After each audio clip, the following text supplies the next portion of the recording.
Hello everyone. Now you are in the lesson 5 which entitled Is Art for Everybody? Art and Society.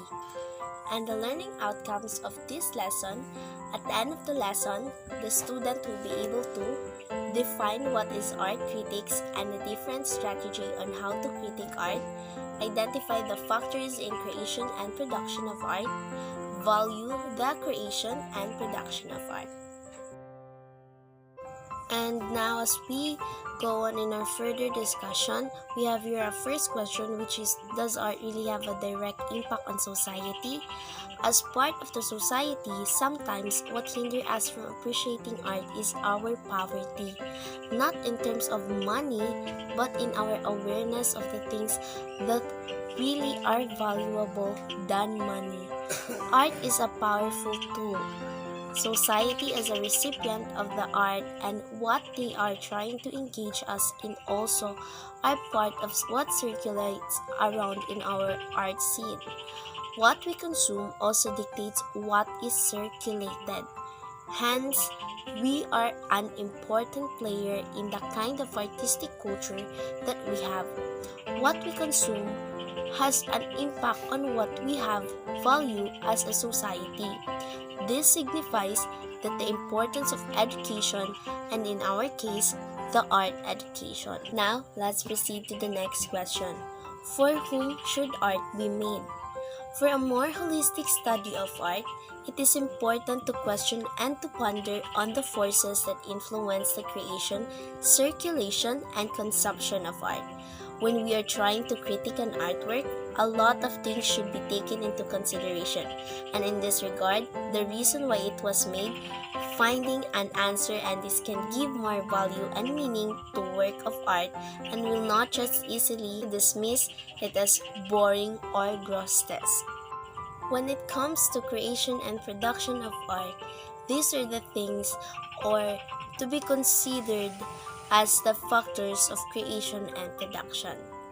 First, we have the personal belief or values, be it as an institution, a community, or an individual.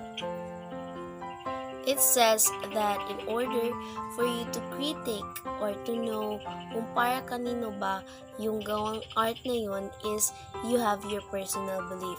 For example, you have your personal perspective in an object and you can say that your point of view during your critiques. Second, we had the practical needs. It could be survival or developmental. So, at this point and practical needs, it means during the creation and production, you made that art for your personal needs first. The next is the audience level of consumption. So by this, it is very common and it is also what we saw in selling or seller. We create a product for people or for consumers to consume our product, to buy them, to have our income.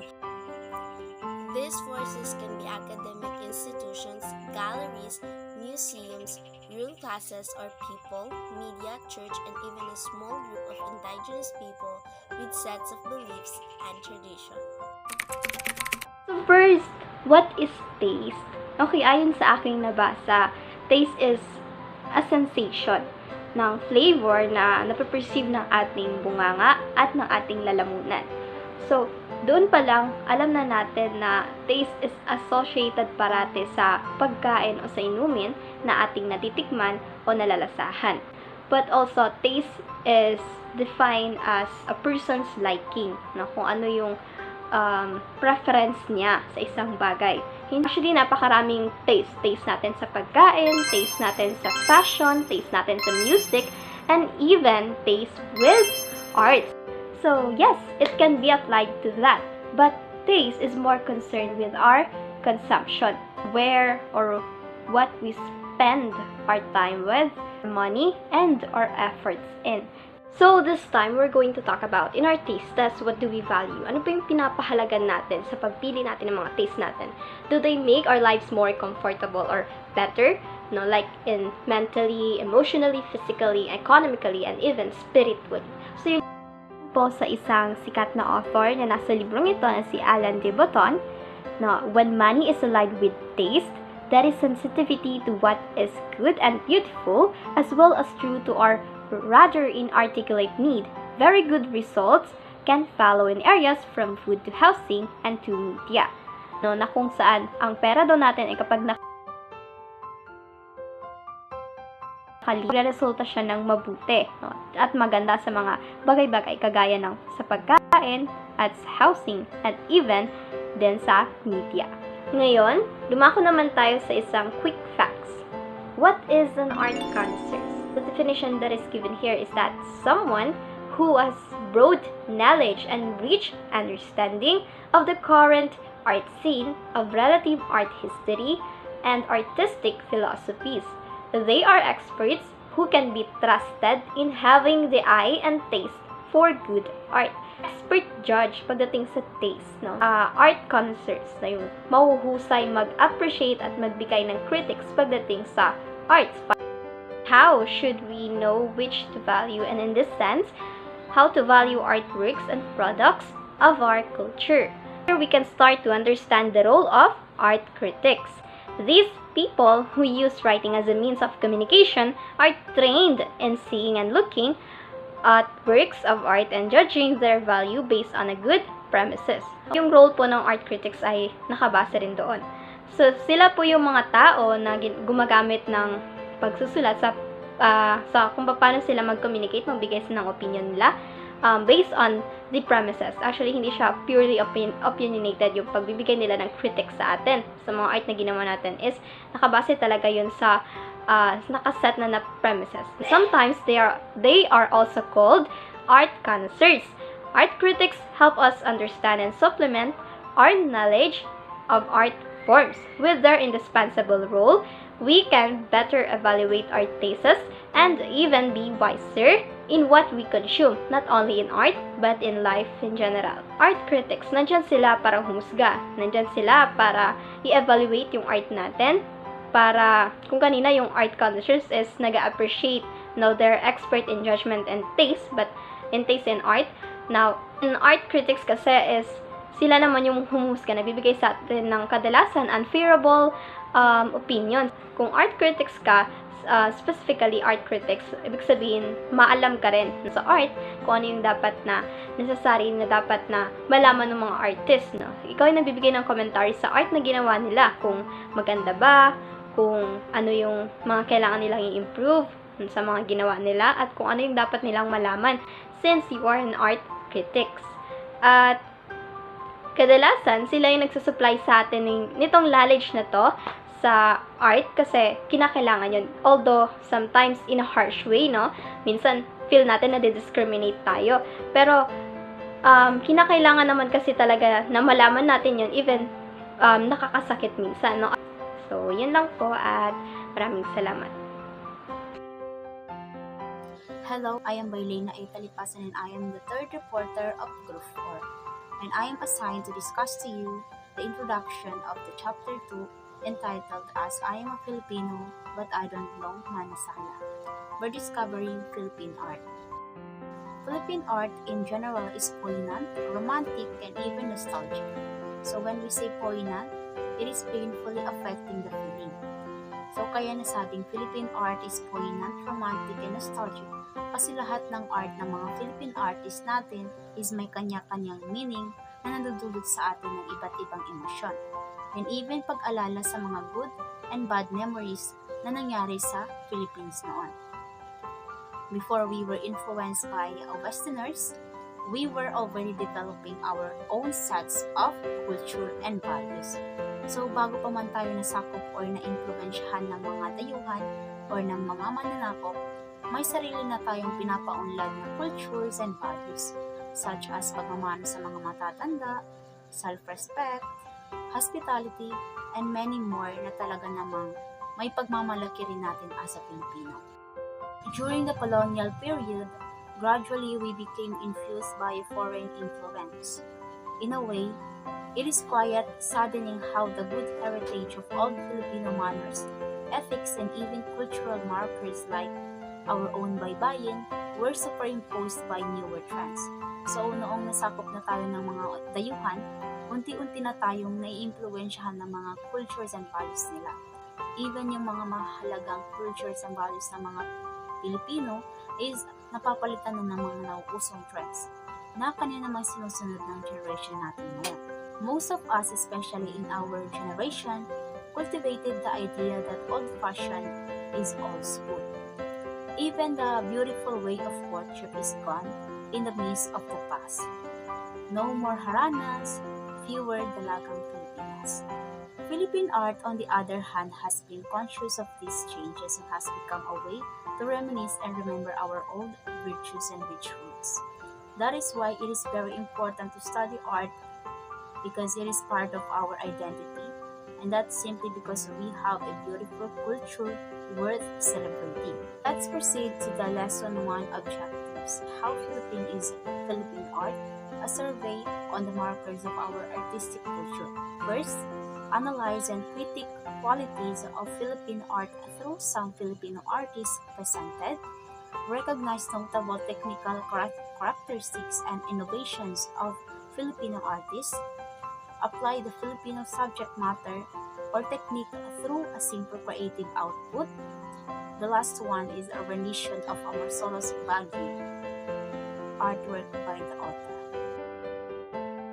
How Philippine is Philippine art? A survey on the markers of artistic culture. This lesson explores the love of art and grandiose, colorful objects.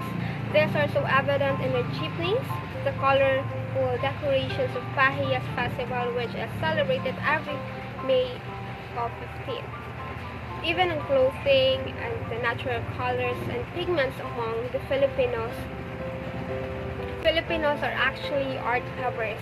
Due to our love of colorful objects, we can even lack a sense of color, harmony. There is nothing wrong with that. Our creative forms do reflect our diversity, which unites and distinguishes Filipinos. Applying our understanding of art criticism to this situation, we can see how Amorsolo's painting reflects the purposes of art that we have previously studied. Subject matter, context, images, and even the use of light in this piece all clearly refer to a particular locale, serving as a reminder of our culture and even our sense of identity. There are many different factors that contribute to the unique style of Philippine art. This includes the country's rich cultural heritage, its geographic location, and its diverse population. The presence of these various elements has resulted in a range of artistic styles that are all distinctly Filipino.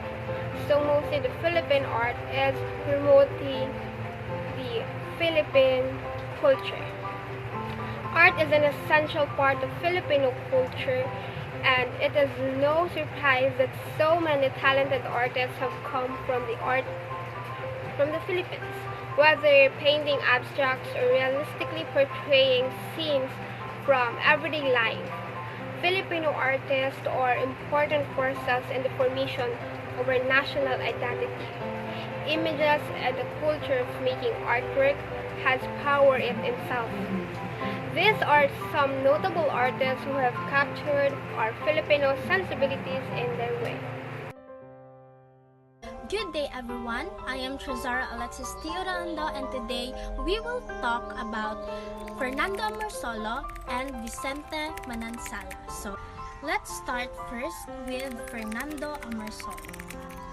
Fernando Amorsolo was born on May 13, 1992 and died on April 24, 1972.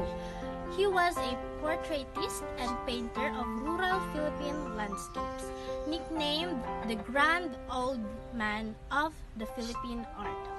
He was the first ever to be recognized as a national artist of the Philippines. He was recognized as such for his pioneering use of impressionistic technique, as well as his skill in the use of lighting and backlighting in his paintings, significant not only in the development of Philippine art, but also in the formation of Philippine notions of self and identity. We can compare his style with the Impressionist painters who also aimed to express the simple beauties of nature and life. So because of his excellent style, his paintings never fail to bring back the warmth and idyllic scenes of the Philippine provinces and traditions. And by the way guys, just a quick fact, analogous is a type of color harmony, which technically means those colors that are next to each other in the color wheel. So let's proceed to Vicente Manansala. Vicente Silva Manansala or Vicente Manansala was born on January 22, 1910 and died on August 22, 1981. He is a Filipino cubist painter and illustrator, one of the first abstractionists on the Philippine art scene. Vicente Manansala is also credited with bridging the gap between the city and the suburbs, between the rural and cosmopolitan ways of life. His paintings depict a nation in transition, an allusion to the new culture brought by the Americans. Vicente Manansala developed his rendition of transparent cubism technique. Cubism was pioneered jointly by Pablo Picasso and George Braque and was described to be the most radical innovation of art, or called ISMS, since it contrasted greatly with the classical perception of beauty.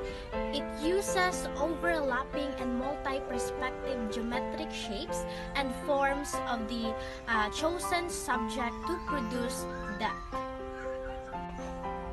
Cubist aspect of Manansala has broader facets and planes than original Cubism, so they bring out larger rhythms and is closer to synthetic Cubism rather than its earlier phase, which is analytic Cubism. He further developed it into transparent Cubism, which shows funnels of shapes interfacing each other. Unlike Amorsolo, Manansala echoes the proletarian painters of the United States. His works were non-idyllic, emotions and backgrounds showing evidence of real events happening at his time, like poverty and economic depression, and skin tones are not luminous but rather kayumangi. Fernando R. Ocampo's style was considered by some critics as most Filipino. Most of H.R. Ocampo's work are purely abstraction, therefore it is hard to pinpoint why he was described as the most Filipino painter ever. However, it is not the content but rather the style of his work where one can see his unique painterly approach. What is unique in his works are the abstract compositions of biological forms that are portrayed in bold strokes of colors that seem to oscillate before your eyes. His subject matters are usually nature's flora and fauna. Flora is a plant life, fauna refers to animals, hence reflective of the natural beauty of his country. Philippine artist Hernando Ruiz Ocampo is best known for his abstract painting depicting the harsh reality of poverty and suffering. The vibrant palette and the distorted biometric shape in his work were inspired by the landscape of his home country and by science fiction writing. Mr. Ocampo was born on April 28, 1911 and died on December 28, 1978. He is a national artist for visual arts of 1991, known because of his work that gives social awareness and understanding of nationalism despite of the madness present in our society right after the World War II. His works contemplated on the aspect of the Philippines itself through bold, abstract figures and colors. One of his highly appreciated work is the Genesis. The Genesis gives us a picture of a burning fire which has two different phases. The abstract show the evasiveness of the fire within our society right after the war. It depicts a picture of hell where the era of war, but on the other hand, it symbolizes a new beginning for the Filipinos right after the war to give a lead in the cold hearts of the people. Napoleon Abueba's modernists and Filipino themed sculptures. Characterized by the planar and geometric look of his sculptures, Abueva veered away from his conservatisms of his mentor, Guillermo Tolentino, known for sculpting the University of Philippines Oblation. He still kept the Filipino themes in his sculpture, such as rice planters, mother and child, carabaos, and the like. However, his bold and edgy interpretation of such themes intensified the kind of spirit present in his dynamic and often monumental sculptures. Napoleon Abeba is a Filipino artist. He is a sculptor given the distinction as the Philippines' national artist for the sculpture. He is also entitled as the father of modern Philippine sculpture. He is the first and the only Boholano given the distinction as the national artist of the Philippines in the field of visual arts. Abueva was helped shape the local sculpture scenes in the Philippines, being adept in both academic representational style and modern abstract. He has utilized almost all kinds of materials from hardwood, molave, acacia, langka wood, ipil-ipil, kamagong, palmwood, and bamboo. To adobe, metal, stainless steel, cement, marble, bronze, iron, alabaster, coral, and brass.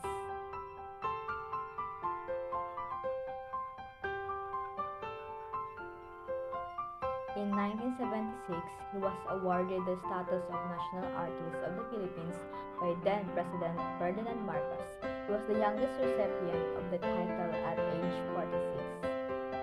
One of his famous works is Sandogo Monument or Blood Compact, located in Tagbilaran City in